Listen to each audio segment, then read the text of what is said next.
Bonsoir, invité culture ce dimanche. L'une des voix les plus puissantes et les plus légitimes du reggae africain est dans le fauteuil blanc ce soir. Panafricaniste convaincu, discours sans concession, Eli Kamano est dans la surface de vérité. Bonsoir, bienvenue. Bonsoir. Merci d'avoir répondu à notre invitation. Merci. Dans quel cadre êtes-vous au Burkina Faso? Je suis au Burkina dans le cadre d'une tournée que j'ai entamée dans les pays de l'AES pour encourager la jeunesse, pour galvaniser la jeunesse par rapport à la lutte entamée par les 3 chefs d'État. Et donc, moi, étant un artiste panafricain, comme vous l'avez dit, j'ai fait une chanson. Avant même cette chanson, j'avais chanté un titre intitulé « La route est barrée ». C'était pour, encore une fois, dire à la CEDEAO qu'elle prenait une très mauvaise décision en prenant des sanctions contre ces pays qui ont décidé de prendre en main le destin ou les destinées de leur pays. Donc je suis dans cette tournée-là, où j'étais au Niger, je suis passé par le Sénégal et aujourd'hui je suis au Burkina. Et quel est votre regard justement sur ce phénomène qui freine le développement quand même de nos États, notamment du Sahel? Bon, écoutez, je pense que les gens parlent de Al-Qaïda. Je ne pense pas que ce soit Al-Qaïda qui est derrière ça. C'est des mercenaires qui sont poussés par l'impérialiste et les impérialistes qui ont été repoussés ou qui ont été dégagés de nos États. Et aujourd'hui, je pense qu'après les indépendances, depuis 1960, on n'a pas assisté à une force fédératrice des pays de l'Afrique qui ont décidé, dans une certaine vision, de se mettre ensemble afin de sortir l'Afrique et de lui redonner sa dignité. Donc moi, je pense que le regard que je porte sur ces phénomènes, c'est que des gens ne veulent pas nous donner la possibilité de nous développer, de nous émanciper et d'industrialiser nos États. Pendant qu'ils nous traitent de pays pauvres, mais en même temps, ils veulent fixer le prix de l'uranium au Niger. Pendant qu'on nous traite de pays pauvres, en même temps, c'est eux qui veulent fixer le prix de l'or au Mali. Et sans compter le Burkina Faso. Donc, c'est paradoxal quand même. Pour vous, l'enjeu, c'est le sous-sol du Sahel? L'enjeu, c'est une question d'intérêt. Ça a toujours été l'enjeu. Depuis les indépendances jusqu'à maintenant, c'est toujours lié aux intérêts. Vous savez que le terrorisme était déjà là, hein, pendant que l'impérialisme était toujours présent. Non, le terrorisme, pour moi, le Burkina Faso ne l'a connu qu'après l'ère Blaise Compaoré. On a vu ce qui s'est passé après Blaise Compaoré. Comme quoi, il y a des gens tapis dans l'ombre, c'est-à-dire des ennemis endogènes du Burkina Faso qui participent activement aussi à ce qui se passe aujourd'hui, à ce que connaît le peuple burkinabé aujourd'hui. Et ces ennemis endogènes pactisent fortement et activement avec l'ennemi exogène du Burkina. Et nous dénonçons tout cela dans notre combat.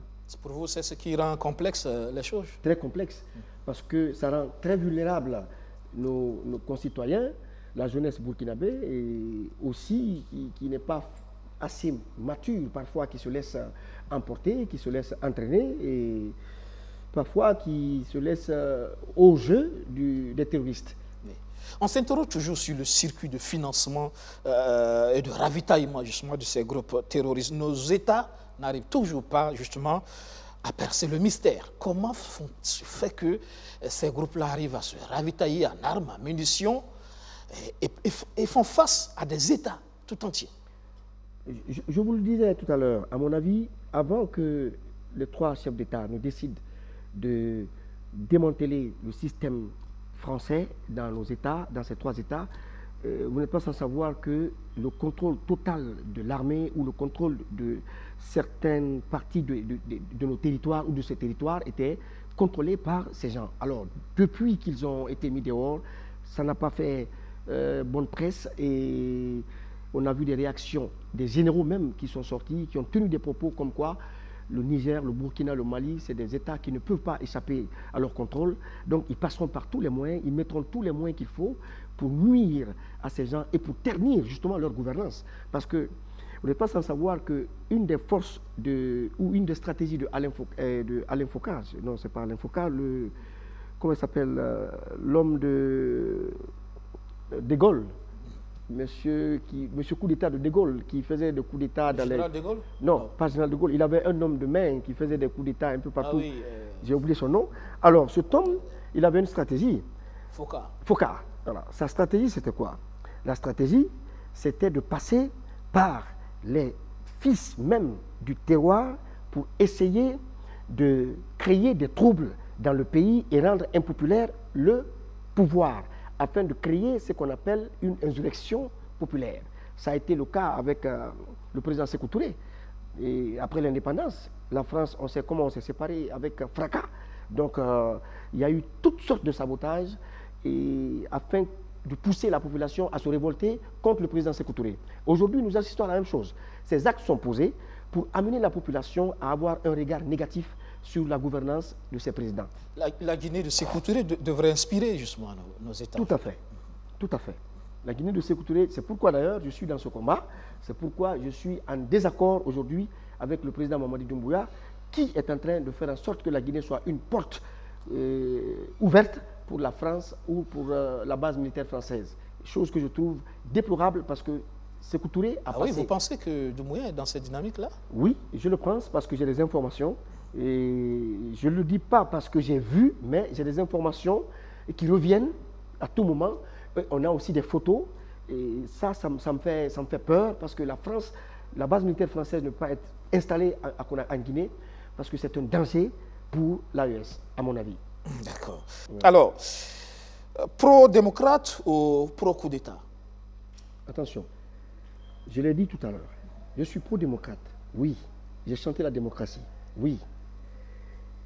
La démocratie, la liberté ne peuvent pas se donner à un peuple qui est en guerre, un peuple qui se fait menacer, agresser, tuer journalièrement. Et j'ai dit tout à l'heure que la démocratie était une denrée que tout président démocratiquement élu doit donner à son peuple. Mais la sécurisation du peuple va au-delà même du denrée qu'on doit donner au peuple. C'est une obligation que tout dirigeant doit garantir à son peuple. Donc, pour moi, la différence entre la démocratie et la sécurisation du territoire se situe à ce niveau. La démocratie, on doit la donner. La sécurisation du territoire, on doit la garantir. Est-ce qu'on ne peut pas garantir la sécurisation du territoire dans un système démocratique? Oui, mais ce n'est pas le cas dans vos pays. Ce n'est pas le cas dans vos pays.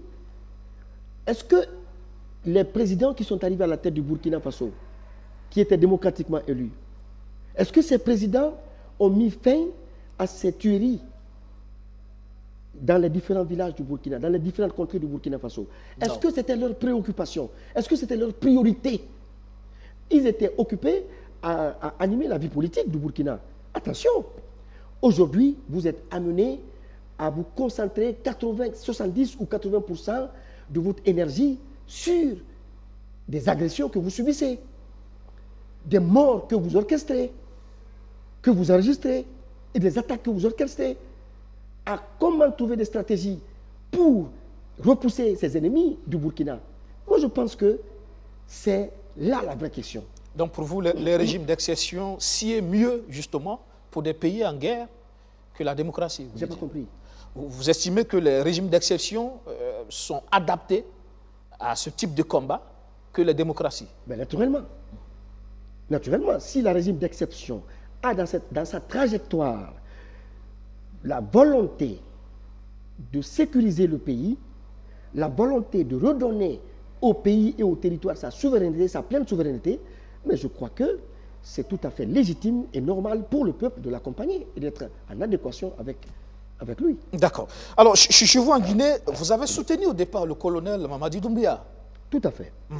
Aujourd'hui, vous le dénoncez. Tout à fait. Alors, vous dites que la Guinée vit une des périodes les plus sombres de son histoire. Tout à fait. Dans un monde aussi moderne. Aussi moderne. Qu'est-ce qui n'a pas marché finalement? Eh bien, ce qui n'a pas marché, c'est que le président Mamadi Doumbouya, qui est venu à la tête du pouvoir le 5 septembre, que nous avons tous acclamé parce que nous pensions qu'il avait mis fin à une dictature, qu'il avait mis fin à un régime qui bâillonnait les Guinéens, à un régime qui avait imposé un troisième mandat aux Guinéens au prix du sang, au prix de la vie de plusieurs de nos concitoyens. Alors nous pensions que le discours qui avait été tenu, dans lequel on a entendu des propos du genre « on est venu parce qu'on veut mettre fin à la gabegie, on veut mettre fin à l'injustice, on veut mettre fin justement à tous les maux qui gangrènent notre société », nous on a adhéré à ce combat, on a adhéré à ce discours. Mais avec l'évolution des choses, on a compris que la charte qui a été mise en place, qui en son article 46 disait qu'après la transition, aucun membre de la transition ni du CNT n'allait être candidat, n'allait se porter candidat aux échéances électorales. Nous avons constaté aussi que les 10 points qui avaient été élaborés, sur lesquels la transition allait se dérouler, ont été violés.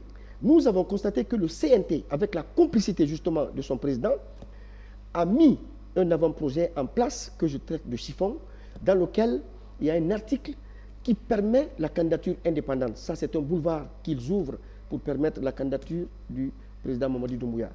Alors, moi, en tant que révolutionnaire, en tant qu'artiste engagé, je lui ai dit de vive voix, avant de commencer à faire des sorties dans les médias, je lui ai dit que je n'étais pas d'accord. Je lui ai dit qu'il fallait organiser des élections libres et transparentes et partir. Parce que nous ne sommes pas un pays en guerre. Nous ne sommes pas un pays menacé. Nous sommes un pays en paix et nous ne voulons pas connaître de nouvelles dates similaires à celles du 28 septembre ou de nouveaux événements similaires à celles du 28 septembre. Moi, je lui ai dit ça d'abord de vive voix. Donc, pour moi, les objectifs ont été trahis. La mission pour laquelle ils ont fait le coup d'État, nous avons compris que ce n'était pas la mission, c'est pas cette mission qu'ils sont en train d'accomplir aujourd'hui. Et il fallait que je prenne ma responsabilité. Et c'est ce que je fais aujourd'hui dans mes sorties. Et je crois que je joue dignement et pleinement mon rôle. Et dans tous les pays où je vais, je le dénonce. Comme quoi le pouvoir finit par corrompre. Tout à fait. Oui. Entre les bonnes intentions de départ et la réalité dans les actes, plus on dure au pouvoir, exactement, on finit par se métamorphoser. Exactement. Et ça, c'est la faute justement au système qui se met autour du chef de l'État, autour du président. Parce que moi, j'ai eu à lui dire ça. J'ai dit en Guinée, parce que moi, lorsqu'il est arrivé au pouvoir, il m'a appelé. C'est lui qui m'a appelé, je suis venu le voir. Je lui ai dit, on a fait 1 heure de temps de discussion sur la Guinée.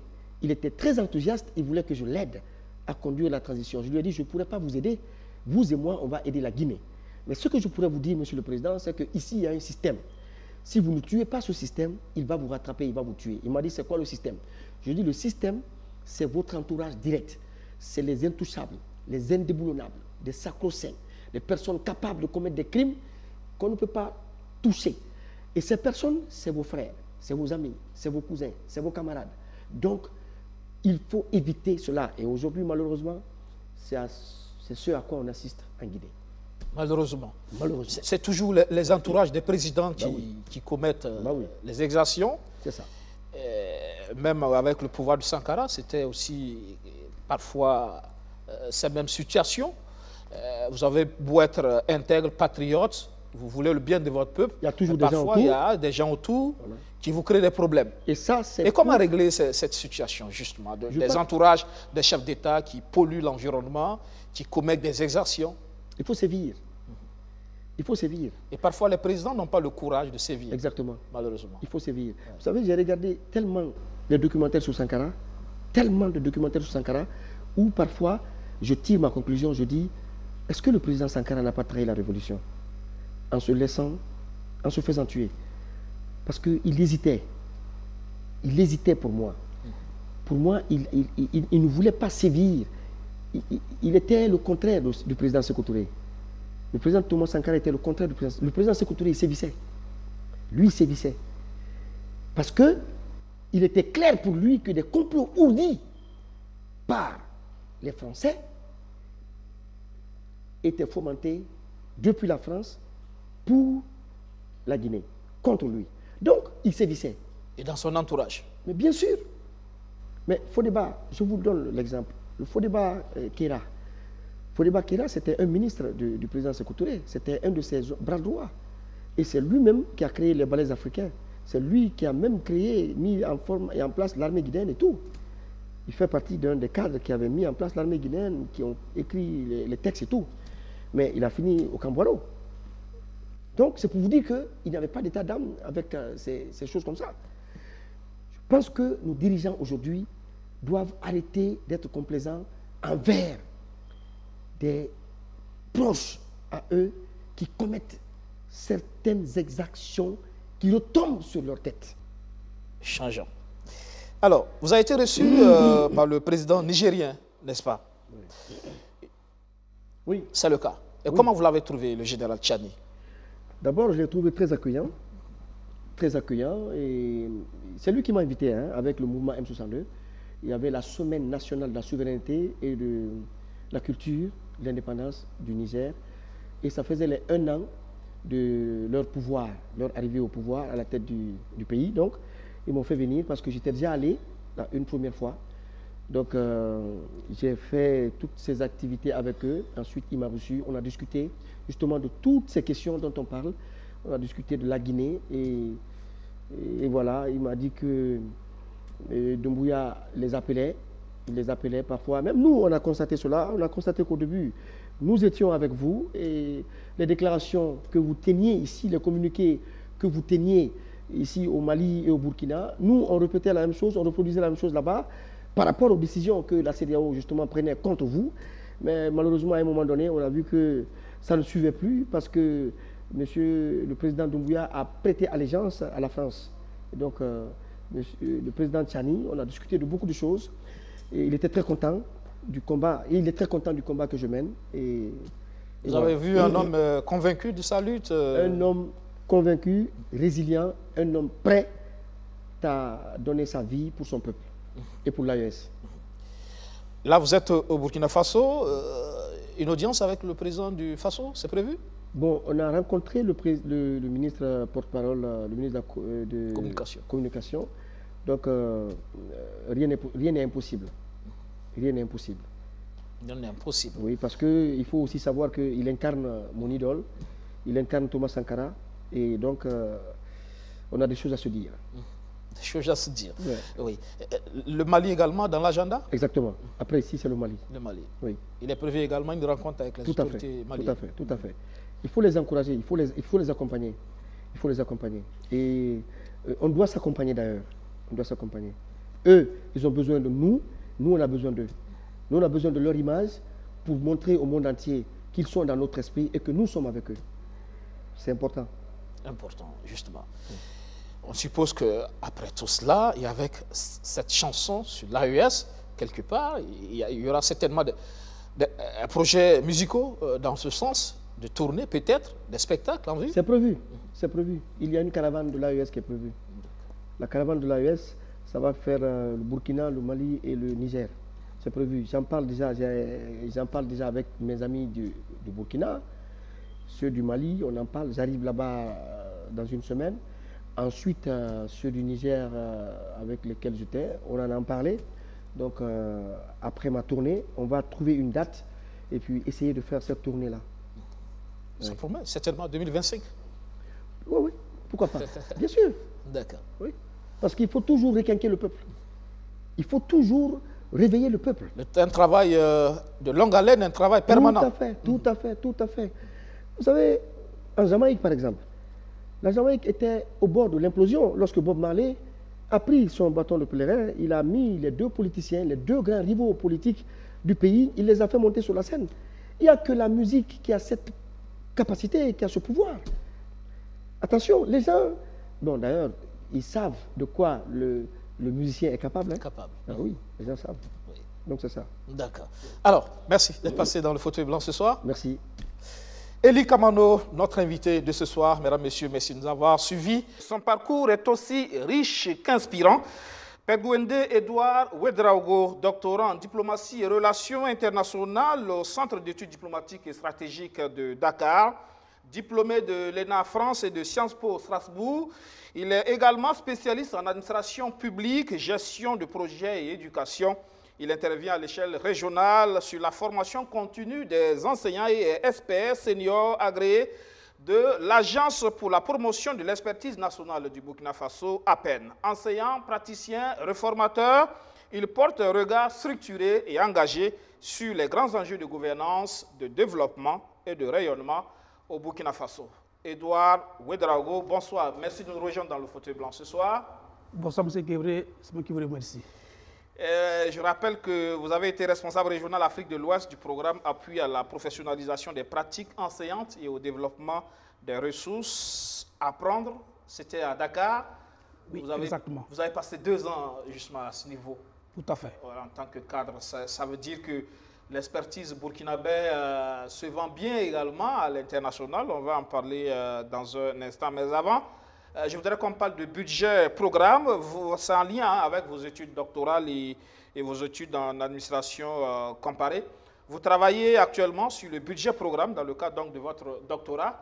Qu'est-ce que ce mécanisme change fondamentalement dans la gestion publique au Burkina? Merci bien et en tout cas, merci encore de me recevoir. Alors le budget programme, il faut dire que c'est une approche de gestion budgétaire, une nouvelle approche, on peut le dire ainsi, mais qui change la manière de faire et la manière de gérer les biens publics. Et ça permet d'avoir une certaine lisibilité, une certaine visibilité de l'action publique. Alors il faut dire que dans le cadre de mes travaux, c'est en fait une suite logique de mes recherches en Sciences Po. À cette étape de Sciences Po, j'avais juste eu le temps de me focaliser sur le processus d'implémentation de cette approche au Burkina Faso. Maintenant, dans le cadre des études doctorales, je vais m'appesantir surtout sur l'appropriation. Quel est notre degré d'appropriation au niveau du Burkina Faso et quelle est la plus-value de cette approche-là pour notre pays. Donc, pour nous, en somme, le budget programme, c'est un moyen qui permet de nous focaliser sur les résultats et d'avancer, et surtout pour voir dans quelle mesure nos actions impactent les populations. Et ça fait déjà quelques années que le Burkina Faso est dans cette dynamique. Vous en pensez quoi aujourd'hui dans la mise en œuvre? Qu'est-ce que vous constatez? Je constate qu'on a fait beaucoup d'avancées. Il faut dire que le budget programme a été instauré à partir de 2017. Et après autant d'années de mise en œuvre, on sent qu'il y a une dynamique qui change déjà. On sent déjà un changement dans la planification stratégique. On sent aussi une certaine transparence dans la gestion budgétaire. On sent aussi une question de redevabilité vis-à-vis des citoyens. Et on sent aussi que le budget est géré de façon bien structurée et c'est bien lisible et c'est bien traçable au niveau des résultats. Programmatique. Programmatique. Alors, et quelles sont selon vous les principales difficultés rencontrées dans la mise en œuvre justement du budget programme au Burkina actuellement? Il faut dire que les difficultés sont d'ordre d'abord organisationnel, parce qu'il faut dire que quand on a effectivement décidé d'entrer dans cette approche, même si dans le cas du Burkina Faso, on a un peu le temps de préparer le terrain, il faut dire que c'est depuis 90, les années 90 qu'ils ont commencé à réfléchir comment instaurer une meilleure programmation du budget, jusqu'à ce que nous arrivions à l'année 2017 où nous sommes entrés pied dedans. Donc il faut dire que les difficultés, c'est d'ordre organisationnel, mais qui est en train de changer. Et si vous avez remarqué actuellement, vous avez remarqué que lors des conseils des ministres, on nomme des responsables du programme budgétaire, c'est surtout des appellations liées au budget programme. Et les désignations de DAF qui changent en directeur de gestion financière, tout ça sont des appellations liées au budget programme. Mais les difficultés sont aussi d'ordre, je dirais, RH. Parce que ce n'est pas évident que tout le monde ait au même délai de compréhension. Alors que le budget programme prend en compte toute une chaîne, toute la chaîne des RH qui doit l'implémenter, doit être au même fait et au courant des mêmes choses pour ne pas avoir de difficultés d'ordre managérial. Donc je pense que c'est au niveau du développement des compétences qu'il faut surtout s'appesantir pour avoir une mise en œuvre réussie du budget programme au Burkina Faso. Donc pour vous, il y a certes des difficultés, mais on essaie au fur et à mesure de surmonter ces difficultés. Parce que justement, quand les ressources humaines ne suivent pas forcément dans cette option, forcément, ce sont des retards accusés dans la gestion des budgets. Tout à fait. Un homme bien qualifié et bien formé, forcément donne des résultats. Et il faut dire que le budget programme, son but principal, c'est orienter vers les résultats. Alors qu'avant, dans nos budgets, c'était juste des budgets moyens. Et on exécutait, après, on faisait le bilan. Alors que dans l'approche budget programme, même en amont de l'exécution, on programme avec des objectifs à atteindre, des cibles à atteindre et surtout des indicateurs de performance qu'on pourrait aussi suivre et évaluer par la suite. Voilà toute la différence. Donc, et quand on fait la planification budgétaire, ça tient compte d'une stratégie qu'on a déjà élaborée. Ce n'est pas une planification ex nihilo. Ça tient compte, chaque secteur de planification tient compte de la stratégie nationale développée par le pays. Les dépenses sont prévues à l'avance. Tout est prévu à l'avance et étalé sur 3 ans. Voilà. Et donc, il y a de la traçabilité, de la lisibilité sur tout à ce qui est truc. Tout à fait. Et ça crée donc plus de transparence dans la gestion des finances, vous voulez dire? Tout à fait, tout à fait. C'est l'un même des principes même du budget programme. C'est la transparence budgétaire et surtout aussi la responsabilisation de nos gestionnaires, tout simplement. Avec le budget programme, tout est clair, tout est lisible. Même le citoyen lambda peut être capable de lire un budget avec le budget programme. Il sait à peu près ce qui pourrait être mis en œuvre dans sa commune, dans son village, dans les 3 années qui suivent. Et à la fin, quand ce n'est pas le cas, il peut demander des comptes. Il était prévu de faire ça avec tel budget, ça n'a pas été fait. Tout à fait, parce que les parties prenantes sont un maillon important dans le principe du budget programme. C'est surtout le fait que ces parties prenantes qui attendent beaucoup de choses des politiques publiques veulent savoir qu'est-ce qui en a fait de leur denier entre griffes. Donc c'est à cause de ces gens qu'il faut vraiment avoir une planification rigoureuse, une exécution rigoureuse, parce qu'on exécute pour le bien des populations.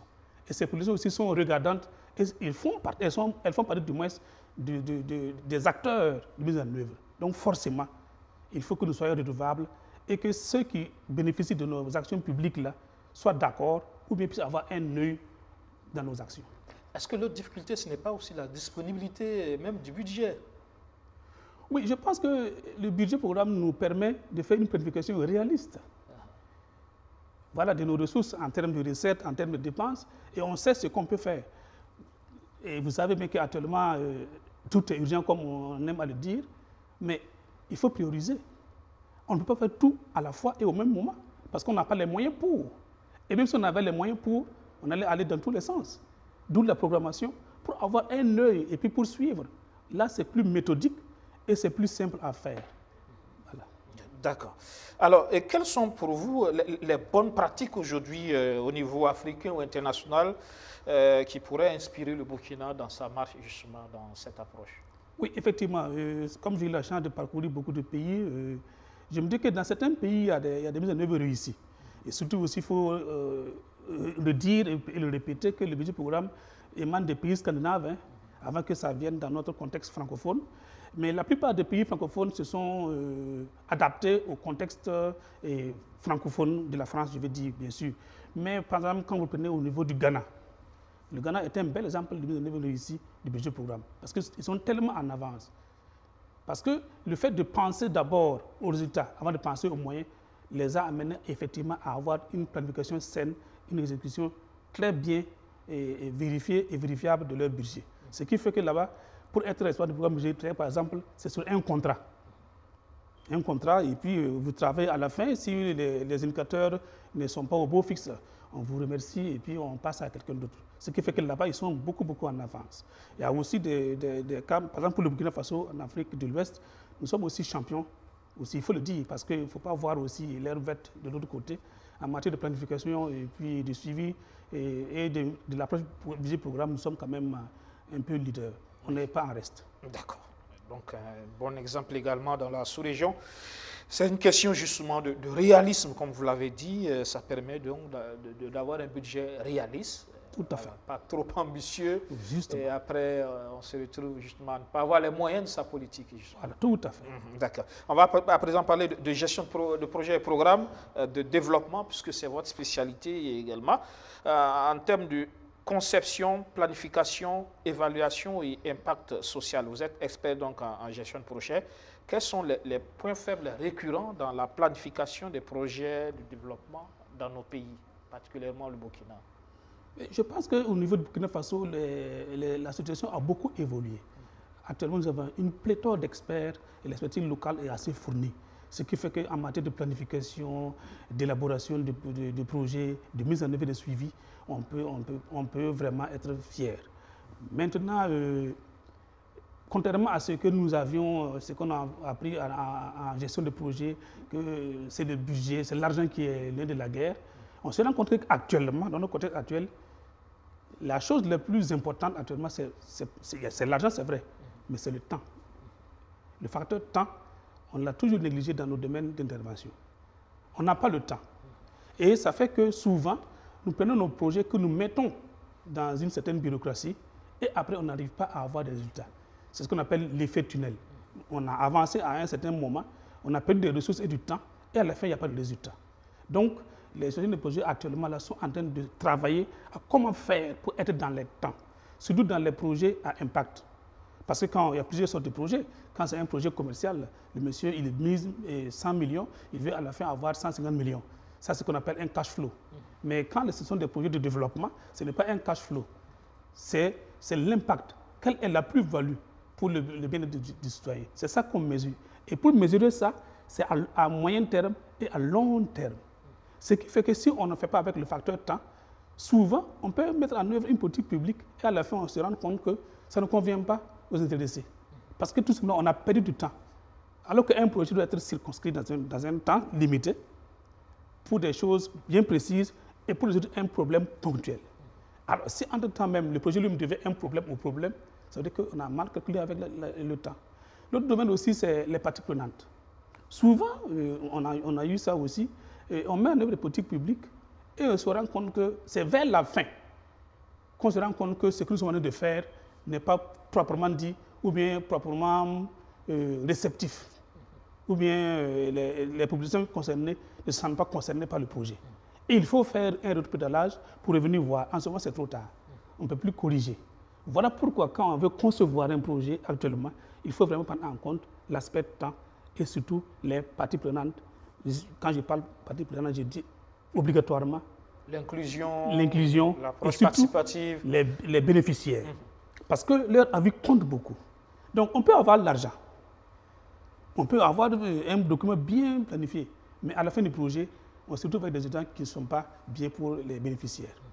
Voilà, tout simplement. Il y a parfois ces difficultés-là où on réalise des infrastructures, par exemple, marchandes, mais on a du mal, justement...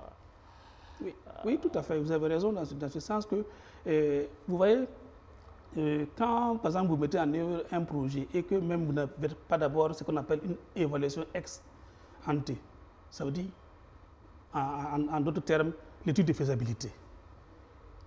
Pour voir réellement quel serait l'impact ou bien la plus-value pour les bénéficiaires avant de vous lancer dans le projet, forcément, ça va être un fiasco.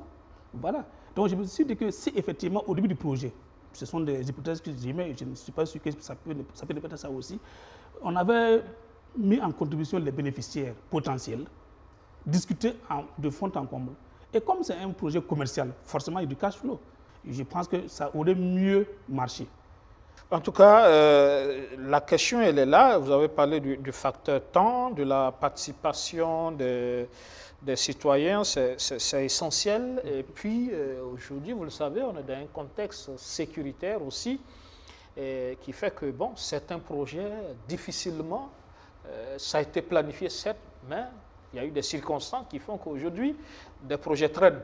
Parce qu'on a du mal, justement, soit à aller dans certaines zones du projet, pour la mise en œuvre, soit on se rend compte que les mettre en œuvre maintenant, c'est comme si on faisait un travail qui n'aura pas d'impact, puisque des populations sont en train de quitter certaines zones, etc. Bon, il y a aussi cette réalité, ce facteur, la question sécuritaire aujourd'hui au Sahel, qui fait que certains projets sont difficilement mis en œuvre. Oui, tout à fait. Tout à fait. La sécurité est un facteur aussi. Tout à fait. Et puis, ce sont des risques aussi.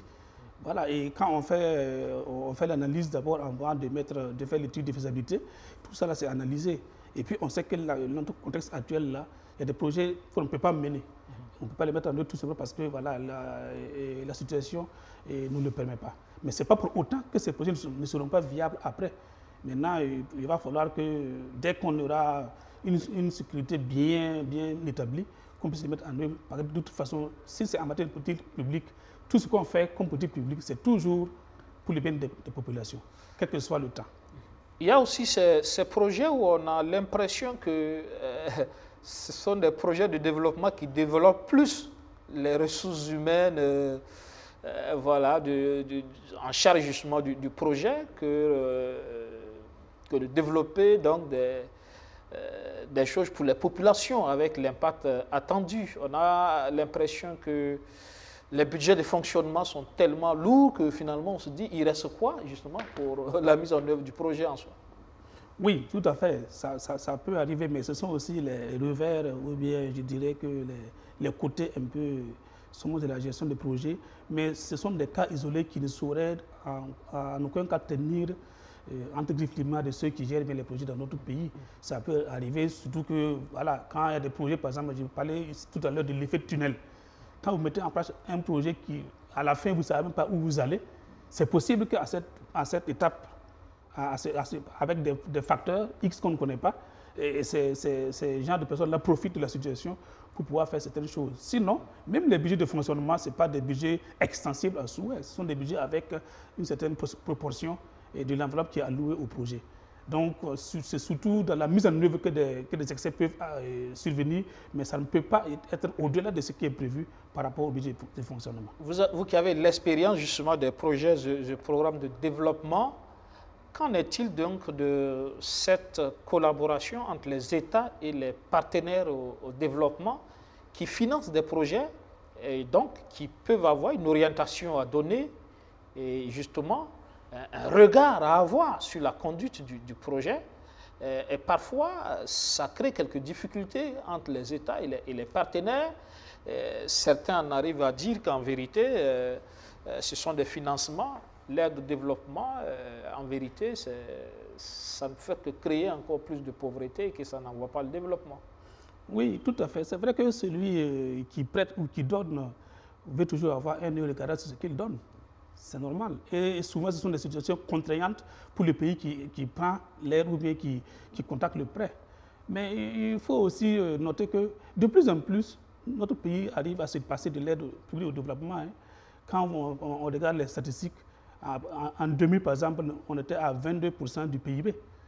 L'aide publique au développement représentait 22% du PIB. Actuellement, nous sommes à 9% en 2022. C'est sûr que dans le rapport sur la coopération de développement 2024-2025, vous verrez que le chiffre sera en baisse. C'est pour dire que c'est une aide dont on peut se passer. Il suffit qu'on soit rigoureux et il suffit qu'on soit aussi méthodique dans nos manières de faire. Parce que ce n'est pas évident que ce qu'ils nous donnent comme processus pour pouvoir mettre en œuvre le projet là soit la plus efficace. Souvent aussi avec le dialogue et les compromis, on arrive à contextualiser les mises en œuvre et puis les choses marchent. Donc je me dis que l'un dans l'autre, c'est une question de négociation qu'il faut avoir. Il y a aussi la question du suivi, évaluation dans les projets qui est parfois problématique. Hein. Pourquoi elle est essentielle la question donc du suivi-évaluation? Le suivi-évaluation, c'est le cœur même du projet. Moi, je dirais, pour revenir à mes amours d'enseignants, que le suivi-évaluation, c'est comme le censeur dans un lycée. Tout passe par là-bas. Tant que vous ne suivez pas, à quel moment vous pouvez savoir que vous êtes dans la bonne direction? Tant que vous n'évaluez pas, à quel moment vous pouvez savoir que vous êtes en train d'atteindre vos objectifs? C'est important. Et le problème aussi de ce que nous avions en temps, c'était quoi? C'était que plusieurs projets sont fermés, sont finis, et après, il n'y a pas eu d'évaluation. Ils ont juste fait une évaluation finale sommaire, et puis voilà, ils ont rangé leur cartable, c'est fini. Mais qu'en est-il de choses, de l'impact sur la population? Puisque l'impact est mesurable après un certain nombre d'années. Normalement, dans l'évaluation du projet, on prévoit un pourcentage pour ces genres d'évaluation, normalement. Et à l'année donnée, on doit faire une évaluation d'impact pour voir qu'est-ce que la population en a eu. Et maintenant, voir dans quelle mesure, si ça a été bien, et si on peut faire d'autres projets pareils ou pas. Mais on se rend compte que bon, dès que le projet fait 5 ans, c'est fini, c'est clos, on ferme les portes et puis on passe à un autre projet. Mais maintenant, il y a beaucoup d'associations qui sont là au Burkina Faso qui travaillent effectivement à mettre en lumière le travail du suivi évaluateur. Je parle notamment du REBUS, le réseau burkinabé de suivi et évaluation, qui fait un travail formidable. et qui regroupe en son sein plusieurs catégories d'experts qui peuvent aider à la mise en œuvre des projets et programmes au niveau du Burkina Faso ici. Oui. Quelques exemples qui vous viennent en tête comme ça de projets et programmes au Burkina qui ont eu pour vous un impact certain? Oh, moi, je dirais, pour être dans le domaine de l'éducation, je vais parler peut-être, ce n'est pas un projet, mais c'est un plan, le plan national d'action de développement de l'enseignement supérieur, qui a été mis en place, ou mis en œuvre sur 10 ans, de 2014-2023. Et j'avoue que s'il n'y avait pas eu ce plan, beaucoup de choses n'allaient pas bouger au niveau de l'enseignement supérieur. Oui. Oui. C'est à travers ce plan qu'on a essayé de capitaliser nos ressources et surtout d'avoir une certaine vision claire, parce que c'était devenu maintenant le référentiel au niveau de l'enseignement supérieur. C'est ça qui a permis la construction de beaucoup de choses d'amphi. Voilà. Donc, et c'est ça qui fait que quand je regarde la manière dont ça a été fait, c'est vrai qu'il y a des investissements, parce que tout simplement, on n'a pas eu beaucoup de financement. Mais si effectivement on a accompagné ce plan-là avec beaucoup de financement, je pense qu'actuellement, dans toutes les régions, les universités seraient déjà autonomes. Mais je pense qu'actuellement, au ministère, ils travaillent fort pour ça. Aujourd'hui, on parle beaucoup plus avec le président Ibrahim Traoré, on parle beaucoup plus d'initiatives présidentielles. C'est aujourd'hui des visions, des projets avec une connexion très directe avec la présidence aujourd'hui. Beaucoup d'initiatives présidentielles dans des secteurs donnés qui mettent en œuvre donc des projets de développement. Vous en pensez quoi, cette approche-là? Alors, moi, je pense que c'est une très bonne approche, parce que n'oubliez pas qu'un projet, c'est une structure adhocratique. C'est-à-dire que c'est ad hoc, ça veut dire que c'est une structure qu'on crée pour un temps donné. Le problème, quand on veut, par exemple, aller vite dans notre situation actuelle, dans notre contexte actuel, il faut aller vite et avoir des résultats.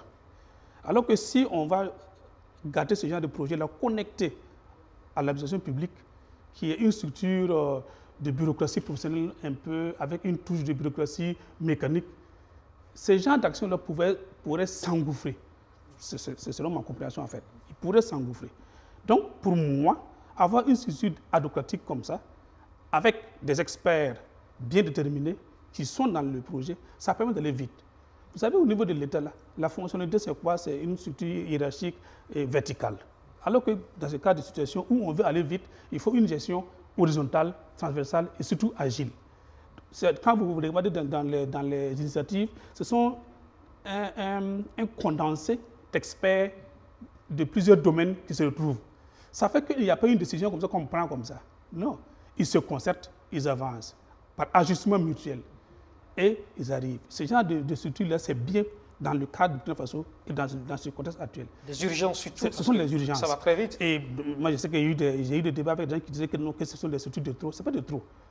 De la même façon, on les a créés. Par exemple, la mise en place, par exemple, du Bureau national des grands projets. Tout à fait. Tout à fait. De la même façon, on a trouvé qu'il est nécessaire de le créer à n'importe quel moment où on sent maintenant que ce qu'on voulait mettre en œuvre, on a atteint les résultats, on peut encore les démobiliser tout simplement. Alors que si on les encastre dans l'administration publique, on va avoir une certaine gestion et on ne va pas aller très vite. Il y aura de la lourdeur, vous voulez dire? Oui, plus ou moins, tout ça. Et moi, je trouve que c'est la bienvenue. Père Gouwende Edouard Ouedraogo, je rappelle que vous êtes doctorant en diplomatie et relations internationales, en tout cas, que vous êtes diplômé de l'ENA en France et de Sciences Po Strasbourg, et que vous êtes également spécialiste en administration publique, gestion de projets et éducation. Vous avez en tout cas récemment dirigé un grand programme au niveau de Dakar sur les questions d'éducation, de formation continue, etc. Vous êtes enseignant, praticien, réformateur.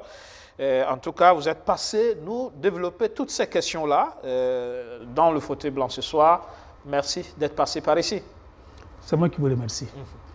Et je ne saurais terminer cette émission sans faire référence à notre très cher papa et grand-père Nelson Mandela qui disait qu'une vision sans action, c'est un rêve. Une action sans vision, c'est du temps perdu. Mais une action dans une vision peut sauver l'humanité. Et c'est cela qui devait être notre approche des choses. Tout à fait. Vision, action.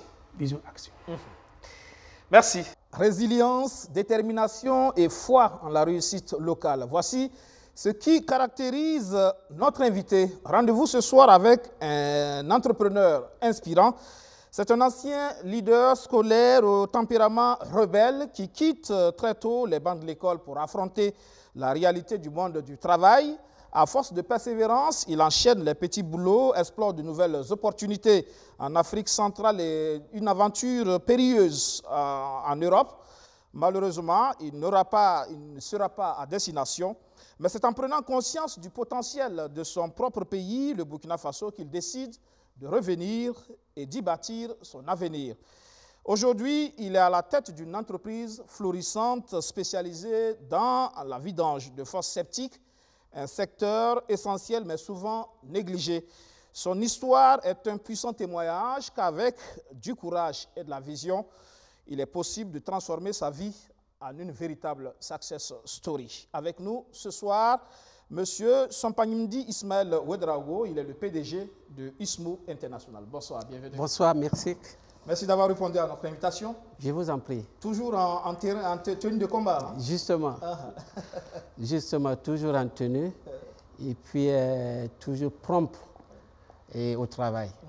Voilà. Alors, on va revenir justement sur ce parcours, justement, comme je l'ai dit, très inspirant. Vos débuts, c'est à l'école et déjà, c'était le leadership, il est en vous. Hein. Tout commence à Tinkodogo et précisément au lycée Rialé, c'est bien ça? Oui, tout commence à Tinkodogo.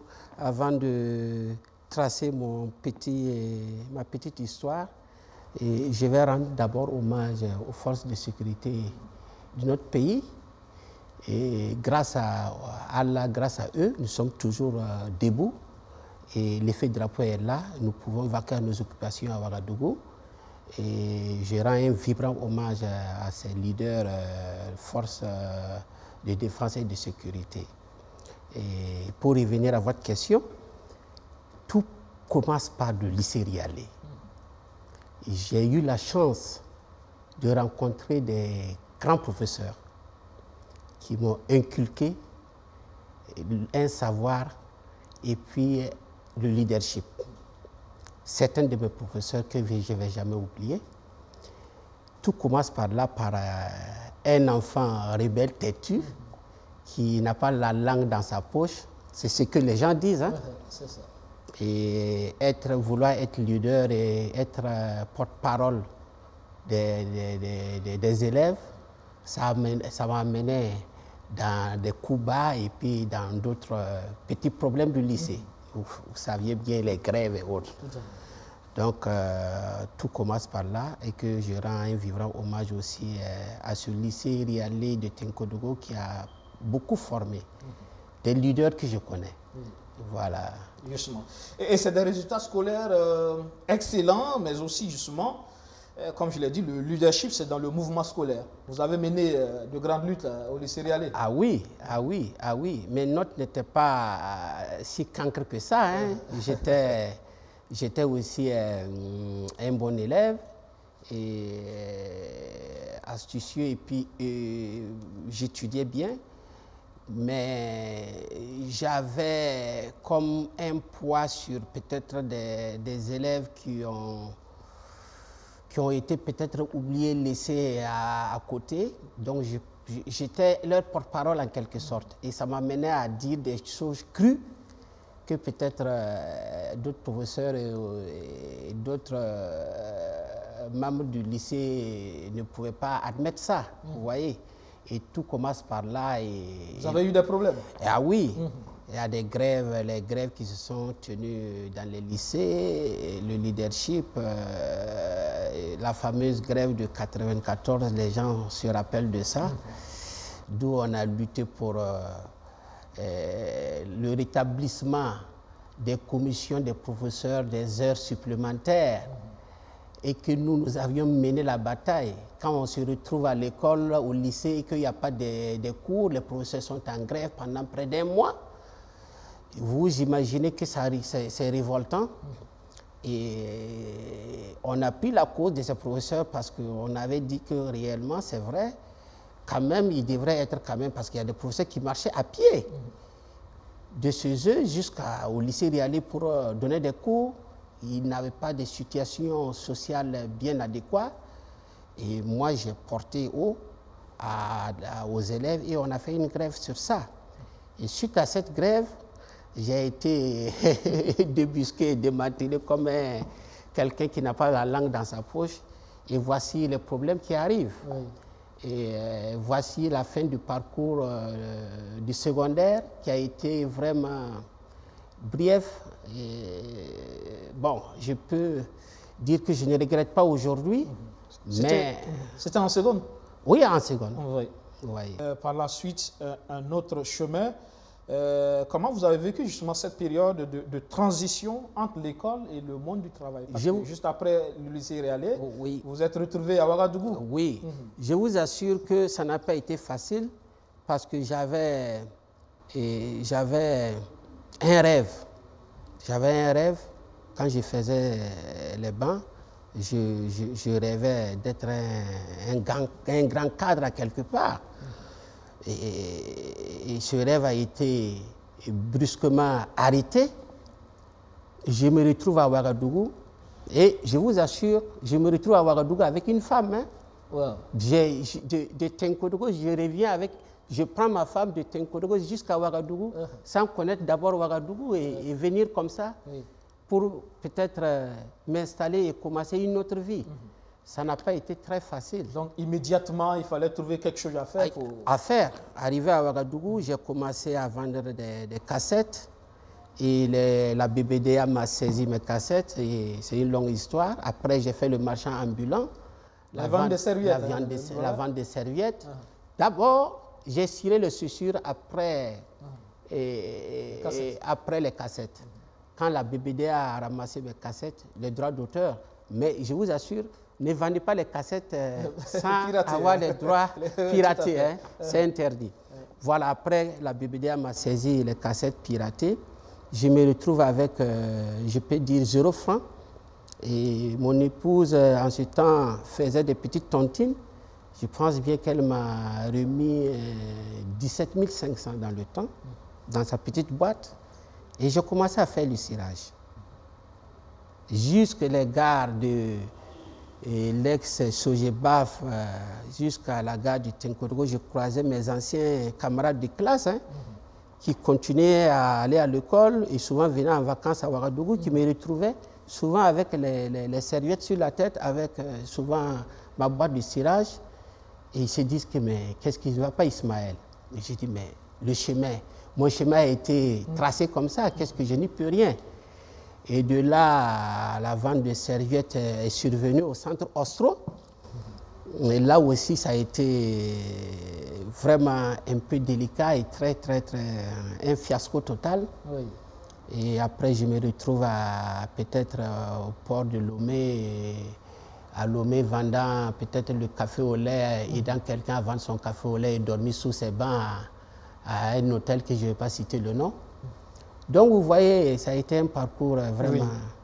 Oui. Vous n'êtes pas que businessman, juste chercher l'argent, mais comme je l'ai dit, vous aidez également donc des actions de développement en faveur de votre pays, comme je le disais tout à l'heure. Et dans ce cas-là, sur votre champ d'action, justement, sur les vidanges, les fosses septiques, vous essayez aussi de travailler avec la commune, non? Oui. Développer des approches aussi, parce que c'est une question d'assainissement. Ouagadougou, oui, c'est... Oui, il faut assainir. C'est un défi. Ouagadougou, il faut assainir. Il faudrait que nous, on se dise citoyens burkinabés. Quand on regarde dans d'autres médias, d'autres pays, et on a envie d'y aller, c'est parce que ces gens ont nettoyé et rendre beau leur pays. Nous pouvons le faire ici. La sensibilisation commence d'abord par nous-mêmes. Sensibiliser les gens à ne pas jeter les ordures dans les fosses, dans les caniveaux. Sensibiliser les gens à ne pas déborder sur les caniveaux. Tout ça, c'est pour rendre l'assainissement possible dans la ville, non seulement de Ouagadougou, mais dans d'autres villes de Burkina Faso. J'ai toujours dit ça dans les médias, quand on me donne la chance de participer, disant d'abord que l'assainissement, rendre la ville la propre, doit commencer par nous-mêmes. Ouais. Mais dans votre domaine, il y a quand même de la mauvaise graine. Hein. Parfois, on voit des images des gens qui carrément vidangent dans la rue quand il pleut, par exemple. C'est ça. C'est pas beau. C'est pas beau et c'est interdit. Dans toutes sortes de travail, il y a des brebis galeux. Mais je dis de sévir. Je dis de sévir. Parce que quand on croise un vidangeur qui va prendre les déchets et remettre ces déchets-là dans des caniveaux au moment des pluies, non seulement ce vidangeur doit être confisqué avec une forte amende, parce qu'il est en train de polluer non seulement la nappe phréatique, avec peut-être des maladies qui peuvent survenir. C'est vrai qu'on rencontre ces genres d'images, mais je peux vous assurer que nous sommes en train de sensibiliser.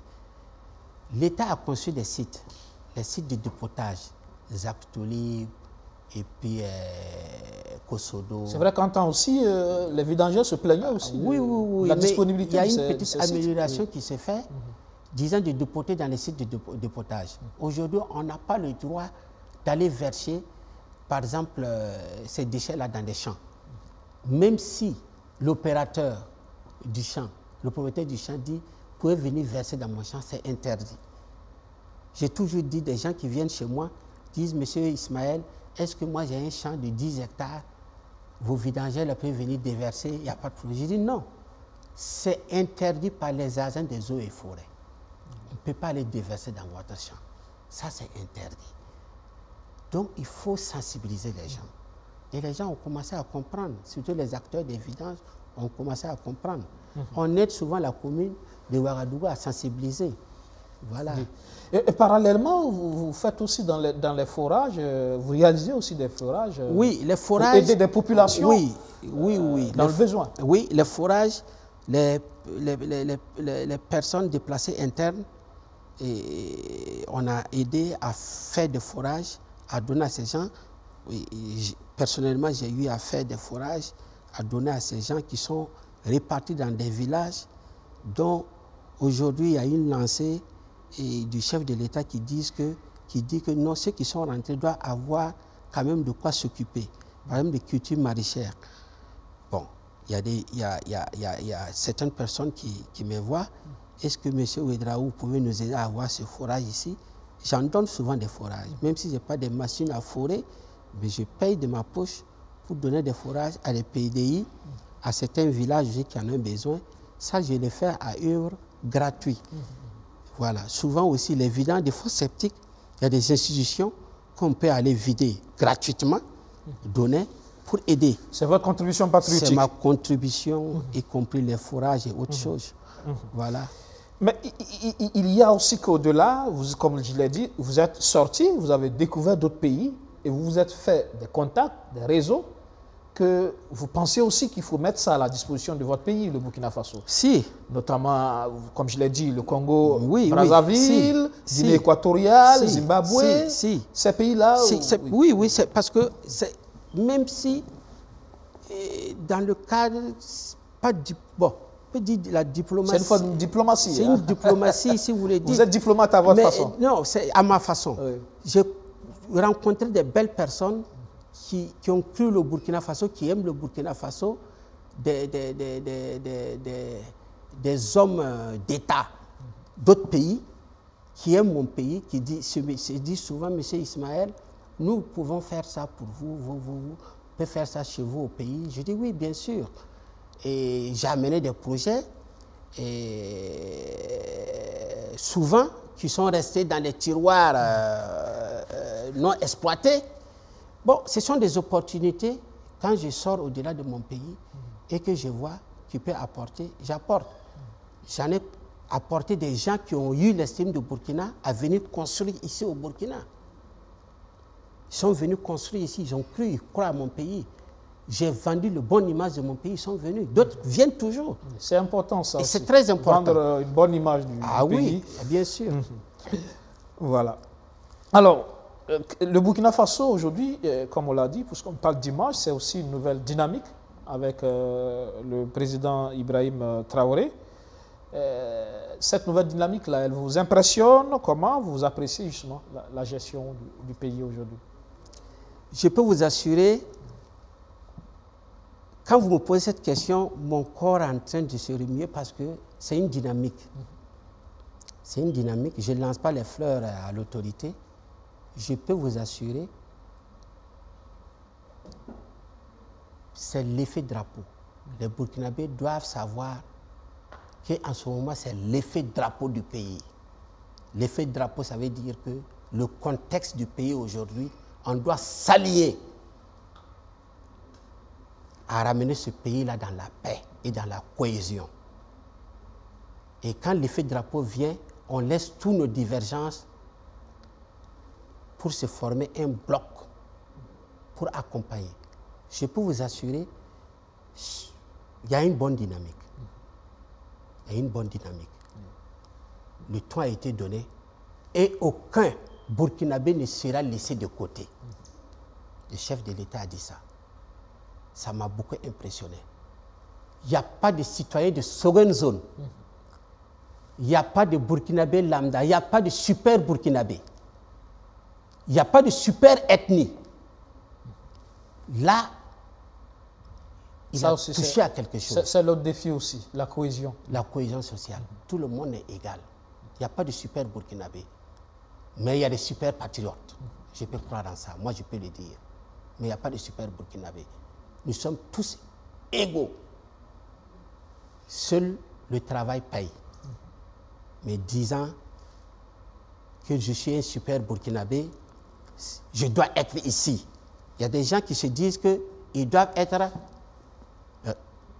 consultés pour la gouvernance de ce pays, mais que s'ils ne sont pas là, non, non, non. Ce n'est pas parce que vous n'êtes pas là que ce service ne peut pas continuer à travailler. Moi, dans ma société ISMO internationale, si je ne suis pas là, mes employés vont aller travailler ailleurs.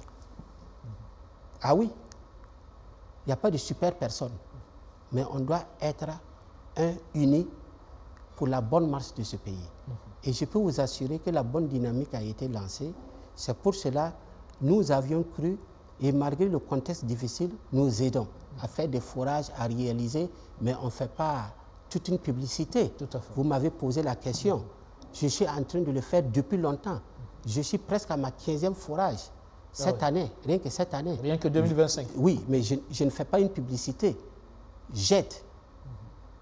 J'aide. Mais je ne fais pas une publicité. Parce que je crois à ce pays. La cohésion sociale, comme vous aviez su le dire, commence d'abord par nous-mêmes. Par nous-mêmes. Et là, récemment, vous avez fait une belle surprise, apparemment. Une rencontre surprise. Oui. Oui. Oui. Oui. Je vous voyais dans les coulisses justement en compagnie d'un vieil ami, c'est bien ça? Oui, justement. J'ai fait une très belle surprise. J'ai été surpris par un ami de longue date, 27 ans. Oui. Et ce n'est que hier qu'on s'est retrouvés. On s'est connus au moment où je faisais le marchand ambulant de serviettes. Oui. Et lui, il faisait, en ce moment, je pense que c'était le bac qu'il faisait. Et on s'est noué amitié. Il vient là où je vends les serviettes, je porte sur la tête, je vais déposer à la maison. Quand j'ai fini le marchand ambulant, il vient à la maison en cause. Et je vous dis que cette personne, M. Boli, on s'est rencontrés hier, après 27 ans, on ne s'est pas vu. Oui. Et réellement, il m'a requinqué. Et il m'a dit une chose. Tu te rappelles, au moment où tu faisais le marchand ambulant des serviettes, j'ai dit, Ismaël, tu vas réussir parce que tu as le courage. Il m'a redit ça hier et j'ai dit oui, je me rappelle. Tout le temps, ça vient là. Donc, tout ça, c'est un bel hommage. Oui. C'est un bel hommage. Et l'amitié également. Et l'amitié. Qui doit se poursuivre. Ah oui. Qui doit s'étaler sur l'ensemble des Burkinabés. Ah oui, ah oui. Briser les barrières. Oui. Prôner le vivre ensemble. Et je vous dis que l'anecdote hier, c'est M. Boli. Et quand il est arrivé chez moi, il m'a rencontré. Quand on causait, j'ai un ami guinéen, Peul, qui m'a fait le vocal. C'était devant lui. Monsieur Ismaël, vous allez bien? Vraiment. Et au Burkina Faso, sincèrement dit, on a vu sur les réseaux sociaux ce qu'on est en train de raconter. Mais moi, je sais que ce sont des montages. Moi, je suis Peul. C'est un Peul guinéen qui me dit ça. Et mon ami était assis avec moi.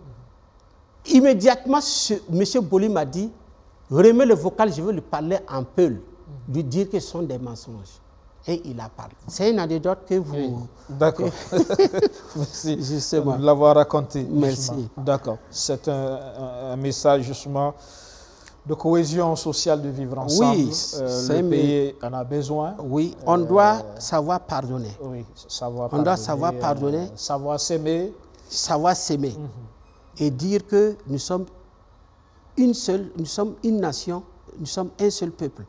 J'ai déjà dit à une interview lors de la fête de fin d'année qu'on m'a interviewé, j'ai répété ça dans un média que vous connaissez, disant que faut savoir pardonner. Aujourd'hui, il y a des employés qui m'ont peut-être fait du tort et qui sont revenus dire, Monsieur Ismaël, je vous demande pardon. Je suis quitté chez vous et vraiment avec un mauvais terme, je suis revenu vous dire pardon. Pardonnez-moi. Je les ai pardonnés et je les ai repris dans mon entreprise. On doit savoir que nous sommes tous la même chose. Ceux qui ont fauté, ceux qui n'ont pas fauté, nous sommes tous des Burkinabés. Ceux qui ont fauté, quand ils vont venir demander pardon, qu'on sache les pardonner et leur dire ne refaites plus. S'il y a le pardon, la cohésion sociale sera totale. Naturellement. Naturellement, oui. Merci. Sompagnemdi Ismaël Ouedraogo, PDG de ISMU International. Merci d'être passé dans le fauteuil blanc ce soir. Merci, c'est moi qui vous remercie. Comme je l'ai dit en début d'émission, vous avez une histoire en tout cas inspirante. J'espère que la jeunesse a pu prendre la graine et va s'inspirer de votre parcours justement pour se construire. Merci beaucoup. Merci c'est à vous le merci. Je vous remercie beaucoup. Ça a été un plaisir. Merci. Ça sera tout pour ce numéro de Surface de vérité. Merci de l'avoir suivi. On se donne rendez-vous la semaine prochaine avec un nouvel invité. Bonsoir.